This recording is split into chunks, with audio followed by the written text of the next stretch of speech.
உப்பு அதிகமாயிடுச்சு. இப்ப என்ன பண்றது? இதோ வரேன். எங்க எங்க என்ன சொல்லு. எங்க அடுப்புல மீன் குழம்பு வச்சிருக்கேன். சுண்டனோனே கொஞ்சமா உப்பு போட்டு இறக்கிடுங்க, சரியா? சரி லைட்டா உப்பு போட்டு இறக்குங்க, போதும்.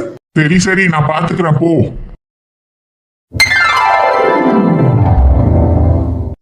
குழம்பு ஆஃப் பண்ணிட்டீங்களா? ஆஃப் பண்ணிட்டேன். என்னங்க ஒரு மாதிரியா இருக்கீங்க? நான் லைட்டா தான் உப்பு போட்டேன், ஆனா குழம்பு உப்பு கரிக்குது. உப்பள்ளி கொட்டிட்டீங்களா? குழம்பு கறிக்க வச்சிட்டீங்களா? இப்ப பசங்க வருவாங்களே, சாப்பாட்டுக்கு என்ன பண்றது? ஒரு வேளை கூட உங்களால உருப்படியா செய்ய முடியாதுல்ல? கத்தாத, பசங்க வந்தா கூட்டிட்டு வெளியே போய் சாப்பிடலாம். ஆசனா மரத்திலேயே கைக்குது. ஈஸியா சொல்லிட்டீங்க வெளியே போய் சாப்பிடலான்ட்டு. வேற என்ன பண்றது? வெளியே தான் போய் சாப்பிட்டாகணும். அத உப்பள்ளி கொட்டிட்டீங்களே.